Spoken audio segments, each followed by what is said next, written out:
Part 2. A week ago, after my hearing was cured, I went home, ready to share the news with her and Huey. Before I even reached the bedroom, I heard Penelope's wild voice coming from the room next door. My whole body turned ice cold. I even wondered if I was imagining it. Before I could step any closer, Huey, who had always disliked me, used checking his homework as an excuse to stop me. He pushed me away while muttering, "I don't want you going in there and messing up Daddy Darren's good time." That was when I realized how badly he wanted to replace me as his dad. They thought I was still deaf. They thought they had covered everything perfectly. They had no idea I could hear every single thing clearly. That same day, I applied for the teaching volunteer program in Lamora and booked my ticket there. Just like we once promised each other, I would disappear completely from her world. I didn't want Penelope or Huey anymore. In that moment, the frantic sounds of her and Darren in the next room kept echoing in my ears. I suddenly sat up and shoved her away, only to hear her scream as she fell to the floor. I froze for a second, instinctively wanting to help her up, but in the end, I didn't move. Penelope wasn't angry. Instead, worry filled her eyes as she looked at me. "Milton, what's wrong?" I was about to answer when it hit me that I was supposed to be deaf. After a moment, she seemed to realize it too and started signing to me. "It's nothing. I'm just not feeling very well," I replied. Penelope suddenly remembered something and panicked, rushing over while signing and explaining nonstop. "Darren is really just a friend. Please don't misunderstand." She was always calm, but today, she had lost control again and again because of Darren. I didn't want to deal with her. I just said flatly, "I'm tired. I'm going to sleep." Then, I turned over and lay down. She froze. After a long moment, I heard her murmur, "Milton, I love you so much. I really, really love you. Please don't leave me. If you do, I'll die." Tears kept slipping from the corners of my eyes. If she loved me, then why did she betray me? We promised each other we would never separate in this lifetime. But if there was even the slightest betrayal, we would disappear completely from each other's world. All the beautiful memories from before were shattered by the cruel reality,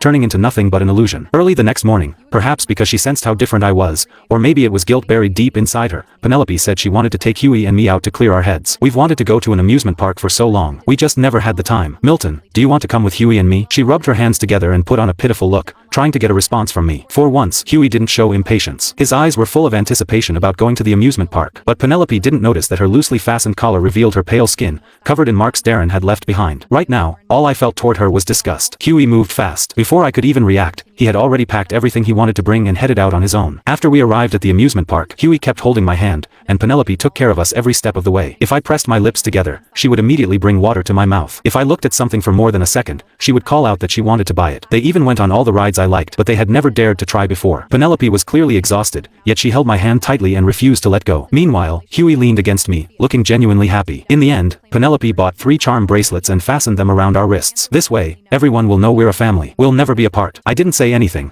but Penelope took my hand and placed it on her stomach. "Milton, I'm pregnant again. Huey's going to have a little brother. From now on, there'll be one more person in this family who loves you." Yay! Huey